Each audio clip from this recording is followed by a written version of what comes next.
আজও মেয়েটাকে দরজায় অপেক্ষা করতে দেখলাম আমি। কয়েকদিন আগে থেকেই সেই দুপুরের সময়টাতে দরজায় এসে দাঁড়িয়ে থাকে ডাক পিয়নের অপেক্ষায়। আজ নিজের নামও বলল আমাকে, সৌমি দত্ত। বলল খুব প্রিয় একজন বন্ধুর চিঠি আসবে তার কাছে, আমি যেন দিয়ে দিই।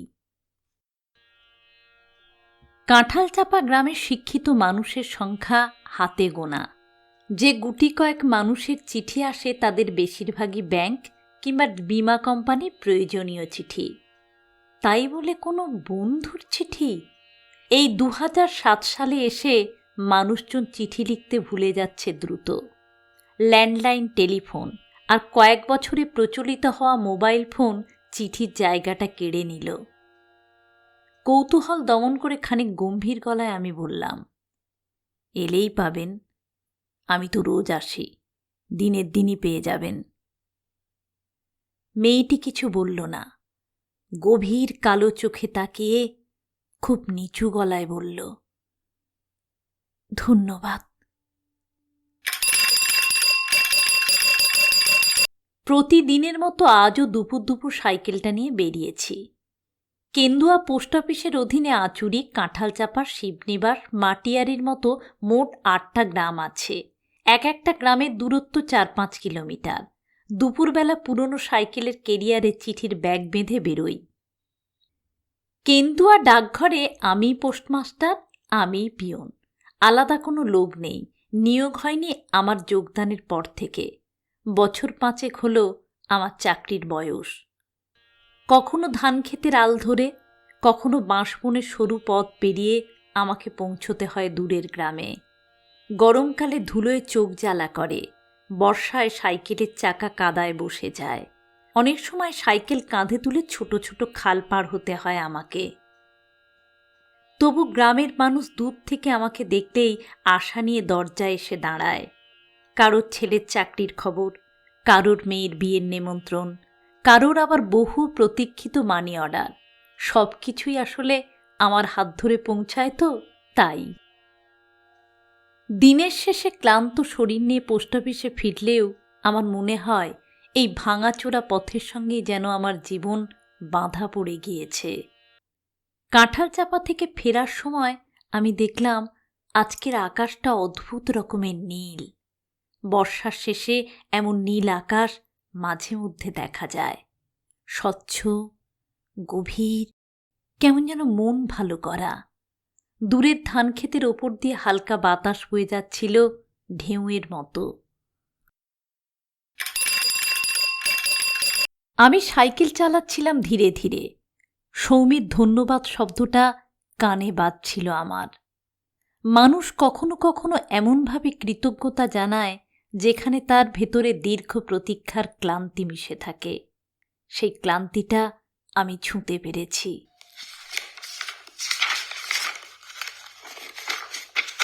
পোস্ট অফিসে ফিরে বিলি না হওয়া চিঠিগুলো হিসেব মতো রেজিস্টারে লিখছিলাম, কিন্তু মন বারবার চলে যাচ্ছিল অন্যদিকে। রাত্রে নিজের ছোট্ট ভাড়া বাড়িতে ফিরে খানিকক্ষণ চুপচাপ বসে রইলাম। বাড়িটা পোস্ট অফিসের ঠিক পিছন দিকেই। টিনের চালের একটা ছোট্ট ঘর, পাশে রান্নাঘর আর সামনের দিকে সরু বারান্দা।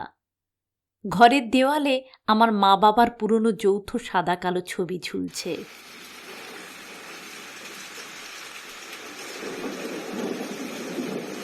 বৃষ্টির রাতে একা ঘরে ফিরলে আমার আজও একটা চাপা কষ্ট হয়। কেমন যেন গুমড়ে গুমড়ে ওঠে মনের ভেতরটা। মাঝে মাঝে মনে হয় পৃথিবীতে আমার জন্য অপেক্ষা করার কেউ নেই, কোনো মানুষ নেই যে আমার ফেরার শব্দে দরজা খুলে দেবে। আজ রাতে হঠাৎই সৌমির মুখটা ভেসে উঠল আমার চোখের সামনে। মেয়েটা কি সত্যি কারোর চিঠির অপেক্ষা করছে? কি লেখা থাকে সেই চিঠিতে? সেটা কি এতটাই দুর্মূল্য?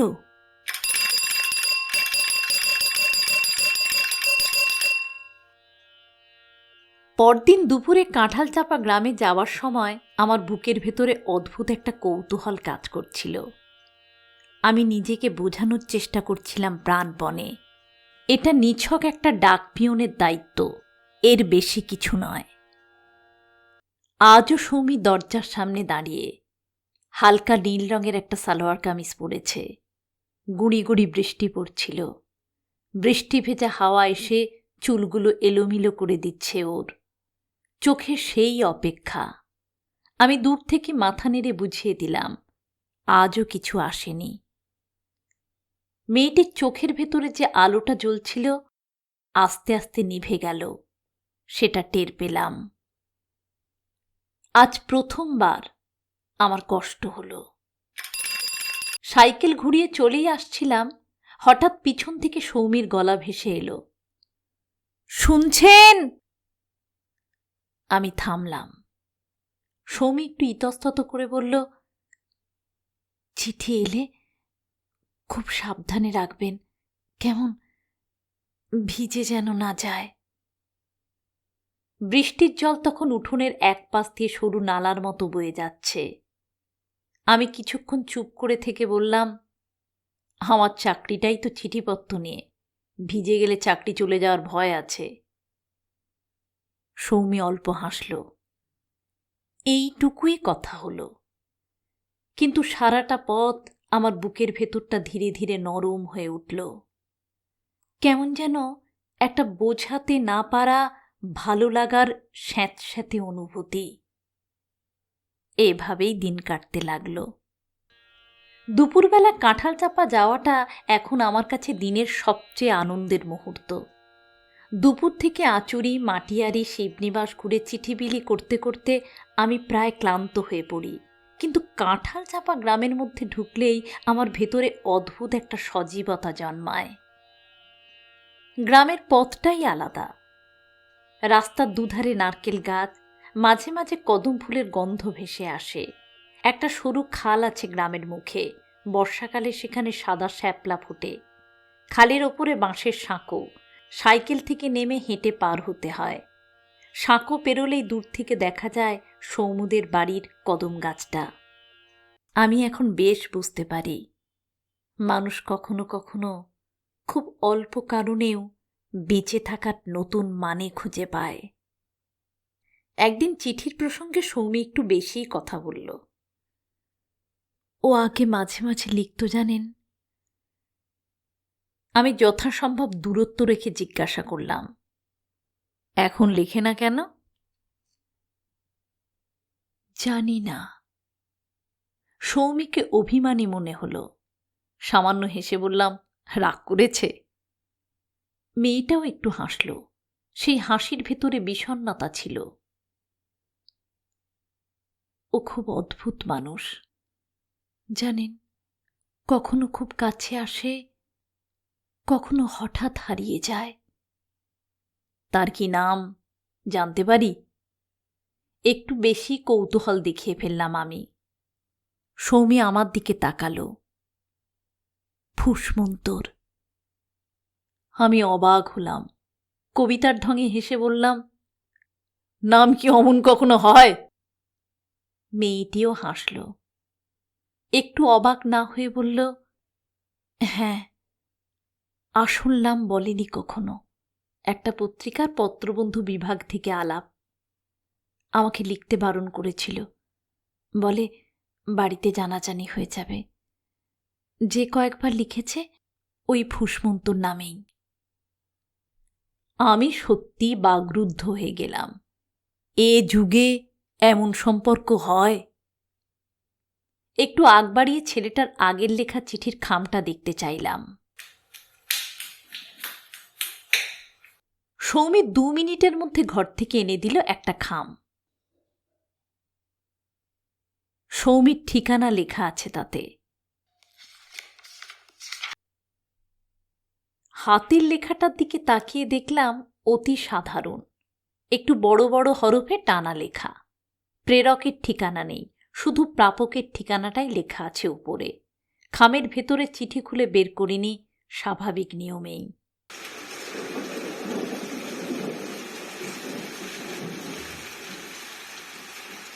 সেদিন রাতে আমি অনেকক্ষণ বই খুলে বসেছিলাম, কিন্তু পড়ায় মন আসছিল না। বাইরে বৃষ্টি হচ্ছিল, টিনের চালের ওপর টুপটাপ শব্দ। দিক বেদিকে ব্যাঙের ডাক।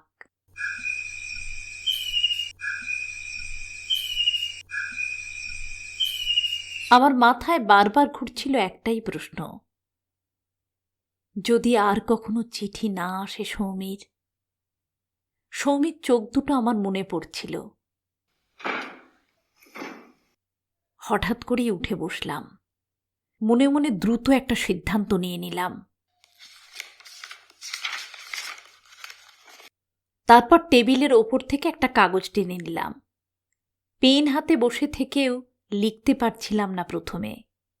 মনে হচ্ছিল এটা ভুল হচ্ছে, ভয়ঙ্কর ভুল, একজন মানুষের অনুভূতির সঙ্গে প্রতারণা। তবু শেষ পর্যন্ত লিখলাম, লিখেই ফেললাম।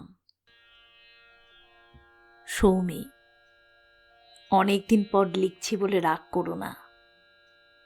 কিছু কিছু মানুষের জীবন এমনই, চাইলেও সবসময় কাছে আসতে পারে না।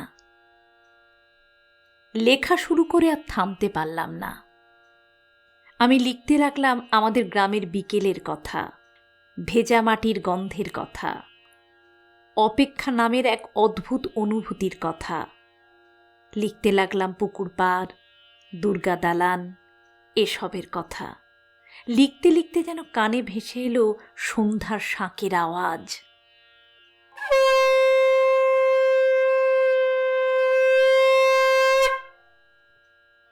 দূরের বাঁশবাগানের ফাঁক দিয়ে উড়ে যাওয়া নাম না জানা পাখির ডাক। উঠোন জুড়ে শুকোতে দেওয়া ধানের গন্ধে মিশে থাকল মায়ের আঁচলের নিশ্চিন্ত আশ্রয়। কাঁচা রাস্তার ধুলো মেখে বড় হয়ে ওঠা সেই সব দিনগুলোর কথাও লিখলাম।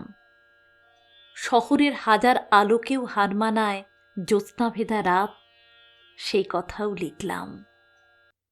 সত্যিকারের ফুসমন্তর এসব লিখত কিনা জানি না, কিন্তু আমি নিজের মনের কথাই লিখছিলাম তো, তাই চিঠিটা বেশ বড় হয়ে গেল। শেষে লিখলাম, ইতি ফুসমন্তর। চিঠিটা খামে ভরে অনেকক্ষণ তাকিয়েছিলাম সেদিকে। পরদিন অফিসে গিয়ে সরকারি সিল মেরে চিঠিটা ব্যাগে ঢুকিয়ে দিলাম। ব্যাগে ঢুকিয়ে আমার বুকের ভেতরটা ধকধক করে উঠল।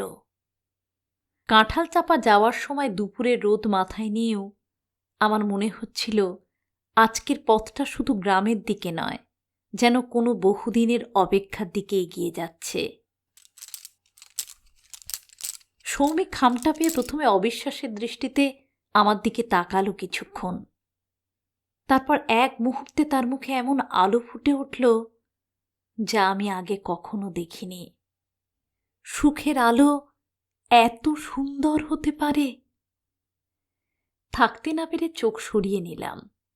ফেরার পথে আমার ভেতরে একসঙ্গে অপরাধ বোধ এবং অন্যদিকে এক অদ্ভুত আনন্দ কাজ করছিল।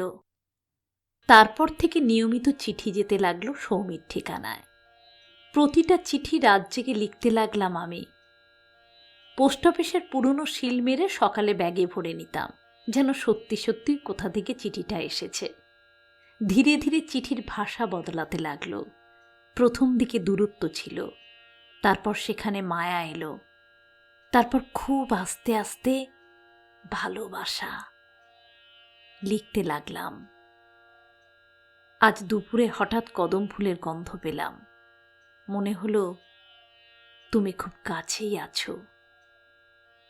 কিছু অপেক্ষা মানুষের জীবন বদলে দেয়। তুমি জানো, নদীর মতো মানুষও কখনো কখনো নিজের গন্তব্য খুঁজে পায় না।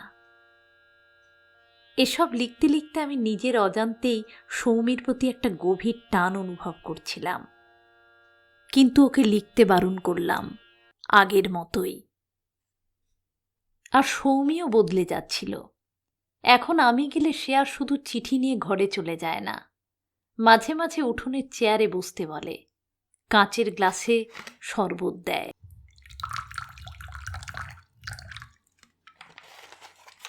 কথা খুব বেশি হতো না, কিন্তু নীরবতারও তো একটা ভাষা আছে।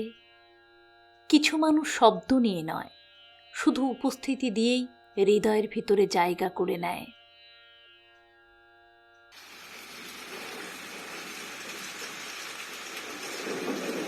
একদিন বিকেলে প্রচণ্ড বৃষ্টি নামল। আমি তখন সৌমিদের উঠোনে আটকে। কদম গাছের পাতার ওপর ঝমঝম করে জল পড়ছে, উঠোন ভেসে যাচ্ছে, দূরে দূরে মেঘ ডেকে চলেছে। সৌমি বারান্দায় দাঁড়িয়ে বলল, আপনার খুব কষ্ট হয় না? কিসের? এই এত দূরে দূরে সাইকেল চালিয়ে চালিয়ে ঘোরা। আমি মৃদু হাসলাম। অভ্যেস হয়ে গেছে, তাছাড়া কি করব বলুন, চাকরি করি তো। সৌমি আকাশের দিকে তাকিয়েছিল। অবিরাম ধারায় বৃষ্টি ঝরছিল তখন। সেদিকে তাকিয়েই সে প্রশ্ন করল, নিজেকে কেমন যেন গুটিয়ে রাখেন, লুকিয়ে রাখেন কেন?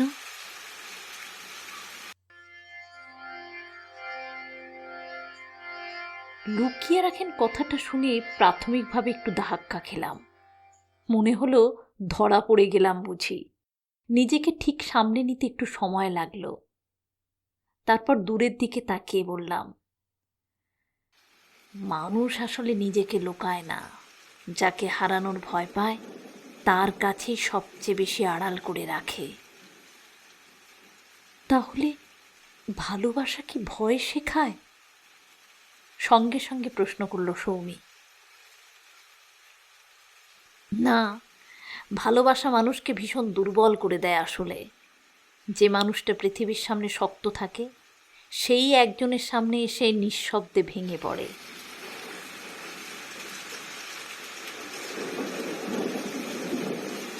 মেয়েটা জানালার বাইরে তাকিয়ে নিচু গলায় বলল,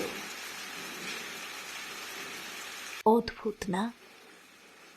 একজন মানুষ কাছে এলে মনে হয় জীবনটা পূর্ণ, অথচ সেই মানুষটার জন্যই সবচেয়ে বেশি শূন্যতার ভয় জন্মায়। আমি কষ্ট করে হাসার চেষ্টা করলাম। হয়তো প্রেম মানেই তাই, কাউকে নিজের সুখের কারণ করে তোলার বিপজ্জনক অভ্যাস। আপনার বাড়িতে কে কে আছেন? সৌমি প্রসঙ্গ পাল্টালো। প্রশ্নটা শুনে আমি কিছুক্ষণ চুপ করে রইলাম। তারপর খুব স্বাভাবিকভাবে বললাম, কেউ নেই। সৌমির চোখে নরম ছায়া নেমে এলো। এভাবেই দিন কাটতে লাগলো। বর্ষার পর শরৎ এলো।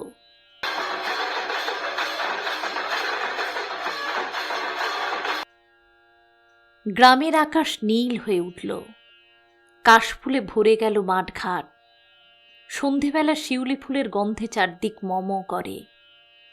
আমি এখন ঘন ঘনই চিঠি লিখি, কিন্তু প্রতিটা চিঠির সঙ্গে সঙ্গে আমার ভেতরের ভয়টাও বাড়ছিল।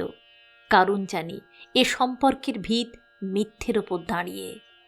তবু থামতে পারছিলাম না, নিজেকে বোঝাতে পারছিলাম না। কারণ এই প্রথমবার কেউ আমার জীবনের শূন্য জায়গাগুলো ভরিয়ে তুলেছিল। শরতের বিকালগুলোতে কাঁঠালচাপা গ্রাম অদ্ভুত সুন্দর। ধানের শীষে এখন হালকা সোনালি রং ধরছে। বিকেলের শেষ গোলাপি আলো খালের জলে পড়ে কেঁপে কেঁপে ওঠে। দূরে কোথাও যেন গরুদের ফিরিয়ে নিয়ে আসে রাখাল ছেলে। বাতাসে শুকনো ঘাস আর শিউলি ফুলের মিশ্র গন্ধ পাওয়া যায়।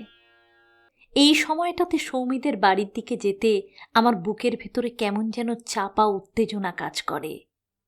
আজকে গিয়ে দেখি সৌমি বাচ্চাদের মতো উঠোনে বসে শিউলি কুড়োচ্ছে। সাদা ফুলগুলো একটা ছোট্ট ঝুড়ির কোণে জমাচ্ছে খুব যত্ন করে। আমাকে দেখে মুখ তুলে হাসল।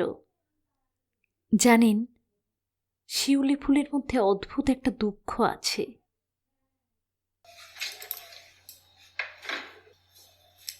আমি সাইকেলটা কদম গাছের পাশে রেখে জিজ্ঞাসা করলাম, ফুলেরও আবার দুঃখ হয় নাকি?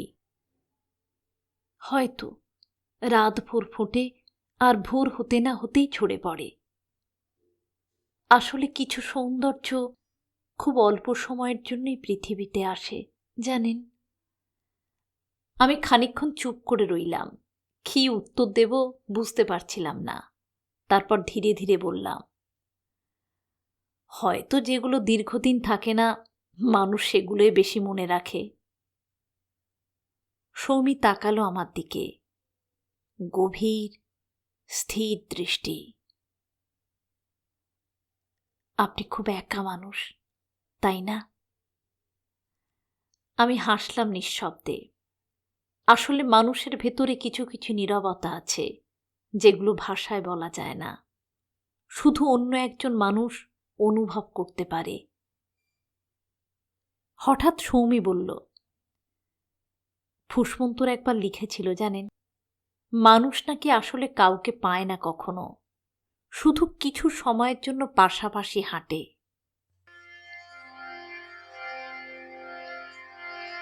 আমি চমকে উঠলাম, কারণ কথাটা আমারই লেখা। খুব শান্ত গলায় বললাম, সবাইকে সারা জীবন কাছে পাওয়া যায় না, কিছু মানুষ শুধু স্মৃতি হয়েই বেঁচে থাকে। স্মৃতিও তো এক ধরনের থাকা। সৌমি খুব শান্ত স্বরে বলল,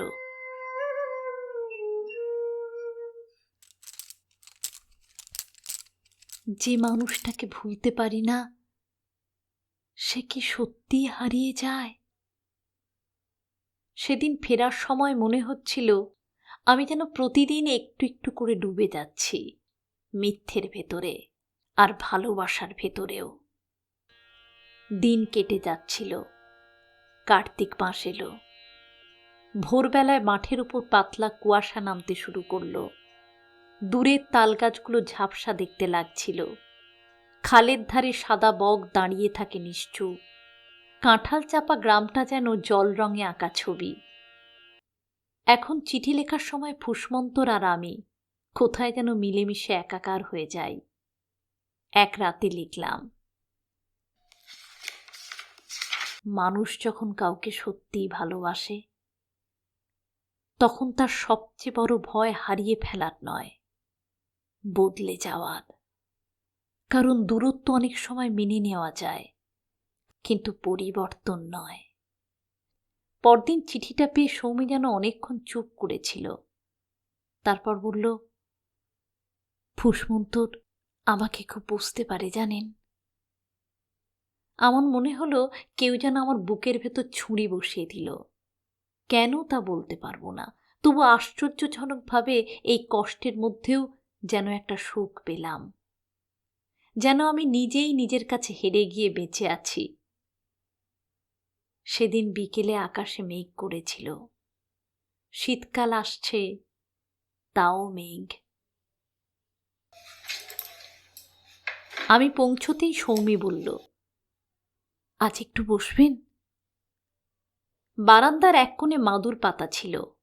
দূরে বৃষ্টি নামছিল ধান ক্ষেতের ওপর। মৃদুমন্দ বাতাসে কদম পাতাগুলো কাঁপছিল তিত্তির করে।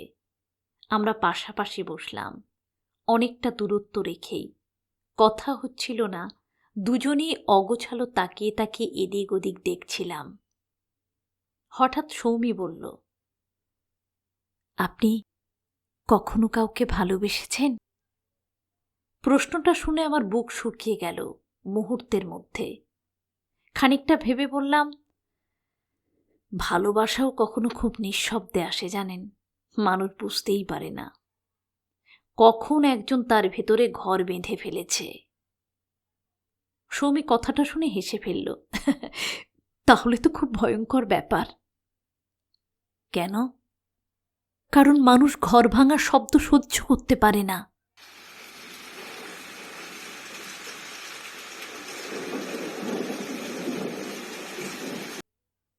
বাইরে আরো জোরে বৃষ্টি নামল। হঠাৎ বলে ফেললাম, সব সম্পর্কের শেষ কিন্তু একসঙ্গে থাকা নয়, তাই না? সৌমি তাকালো আমার দিকে অদ্ভুত দৃষ্টিতে। কিছু মানুষ শুধু আমাদের বদলে দিতে আসে, তারপর একদিন চলে যায়। আর যারা থেকে যায়, সৌমির চোখে যেন এক আকাশ জিজ্ঞাসা। তারা হয়তো আর প্রিয় মানুষ হয়ে থাকে না, অভ্যেস হয়ে যায়। সৌমি দীর্ঘক্ষণ কিছু বলল না, শুধু বৃষ্টির দিকে তাকিয়ে রইল। অনেকক্ষণ পর খুব আস্তে আস্তে বলল, আপনার কথা শুনলে মাঝে মাঝে মনে হয় আপনি খুব ভেতর থেকে ভাঙা একজন মানুষ। আমি হাসতে চেষ্টা করলাম। ভাঙা মানুষগুলোই বোধহয় অন্যের কষ্ট সবচেয়ে বেশি বুঝতে পারে। এর পরের কয়েকটা দিন সৌমিকে অদ্ভুত চুপচাপ লাগছিল। চিঠি পেলে সামান্য হাসত, কিন্তু সেই হাসির ভেতরে যেন কোনো গভীর ক্লান্তি জমে উঠেছিল। একদিন সাহস করে জিজ্ঞাসা করে ফেললাম, কিছু হয়েছে? সৌমি অনেকক্ষণ পরে বলল, মামা বলেছে আর বেশি দিন এখানে থাকা যাবে না। আমার মাথার ভেতরটা হঠাৎ ফাঁকা হয়ে গেল। মানে কেন? কলকাতায় ফিরে যেতে হবে হয়তো, আমার নিজের বাড়িতে। মামার বদলির অর্ডার এসেছে। মাথাটা ঝিমঝিম করে উঠল। এই প্রথমবার কাঁঠালচাপা গ্রামের পথটা আমার অচেনা হয়ে উঠল। খালের জল, শরতের শেষ কাশফুল, সাঁকো সব যেন হঠাৎ বদলে গেল। রাতে আমি চিঠি লিখতে বসে কিছুতেই শব্দ খুঁজে পাচ্ছিলাম না। অনেকক্ষণ পর শুধু লিখলাম, কিছু কিছু মানুষ হঠাৎ করেই জীবনের সঙ্গে এমনভাবে জড়িয়ে যায় যে তারা চলে গেলে পৃথিবীটাই ফাঁকা মনে হয়। চিঠিটা লিখে আমার হাত কাঁপছিল, কারণ এবার আর বুঝতে অসুবিধে হচ্ছিল না। আমি সত্যি সৌমিকে ভালোবেসে ফেলেছি। তার চেয়ে বড় কথা, সৌমিও কি বুঝতে পারবে না ফুসমন্তর আসলে কে? তারপর এলো সেই দিনটা। পৌষ মাসের এক ম্লান দুপুর। আকাশে হালকা কুয়াশার মতো রোদ। আমি পোস্ট অফিসে চিঠি গোছাচ্ছিলাম। হঠাৎ একটা খামের উপর চোখ আটকে গেল। প্রাপকের নামের জায়গায় সৌমি দত্ত, প্রযত্নে নরহরি সামন্ত, কাঁঠালচাপা গ্রাম। আমার বুকের ভেতরটা মুহূর্তের জন্য কেঁপে উঠল। প্রেরকের জায়গায় একটা অচেনা নাম, অভিজিৎ সেন, নিচে বারাসাতের ঠিকানা।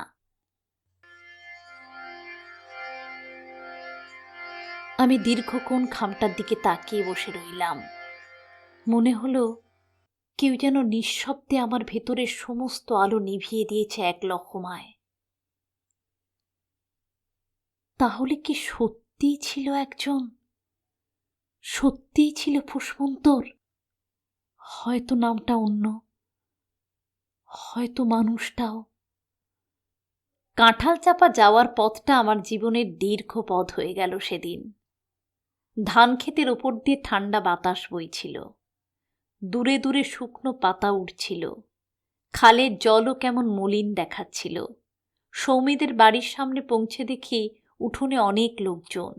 বুঝলাম বাড়ি বদলের আয়োজন চলছে। সৌমি আমাকে দেখে এগিয়ে এলো। আজ ওর মুখে অদ্ভুত এক আলো। আমি কাঁপা হাতে খামটা বাড়িয়ে দিলাম। আপনার চিঠি। চিঠিটার দিকে দ্রুত একবার তাকালো সৌমি। আমি লক্ষ্য করলাম একটু অবাক হলো না চিঠিটা পেয়ে। শুধু নিচু গলায় লাজুক মুখে বলল, আবার চিঠিটাও পাঠাতে হলো?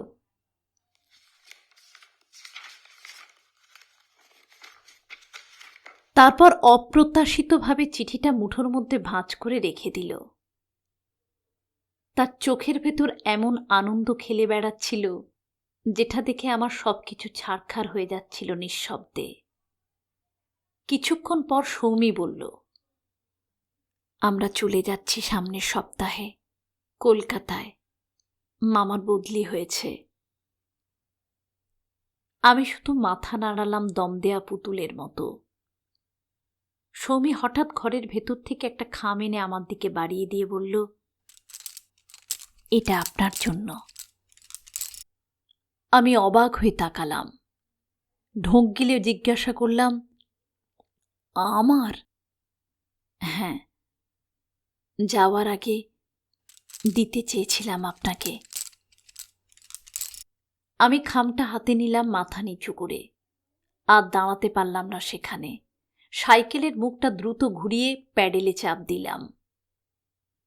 ফেরার সময় কাঁঠালচাপা গ্রামের পথ ঝাপসা লাগছিল।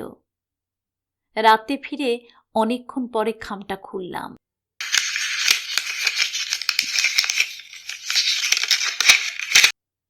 ভেতরে ছোট্ট একটা চিঠি।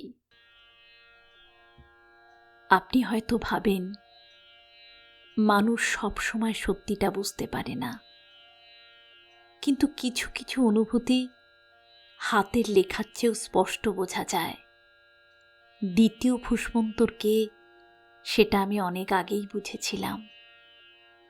তবু কিছু সত্যি না বলাই সুন্দর, কারণ পৃথিবীতে সব সম্পর্কের নাম হয় না। কিছু সম্পর্ক শুধু হৃদয়ের চোরাবালিতে থেকে যায়। আর একটা কথা, আমার বিয়ে ঠিক হয়েছে সামনের মাসেই, বারাসাতে, আমার কলেজের বন্ধু অভিজিতের সঙ্গে। আপনি ভালো থাকবেন, সৌমি। চিঠিটা হাতে নিয়ে আমি অনেকক্ষণ চুপ করে বসে রইলাম। বাইরে এখন শীতের হাওয়া বইছে।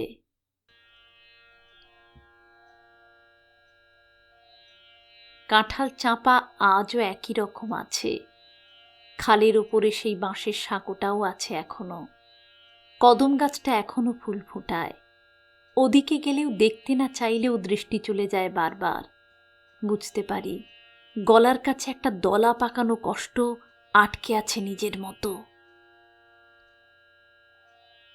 কাঁঠাল চাপা পথ দিয়ে যেতে যেতে মাঝে মাঝে আমি অকারণেই সাইকেলের গতি কমিয়ে দিই। যদি আবার সেই দরজার সামনে দাঁড়িয়ে থাকা মেয়েটিকে এক ঝলক দেখতে পাই। মানুষ আসলে কিছু ভালোবাসাকে হারায় না কখনো, শুধু চিরদিন নিঃশব্দে বয়ে বেড়ায়।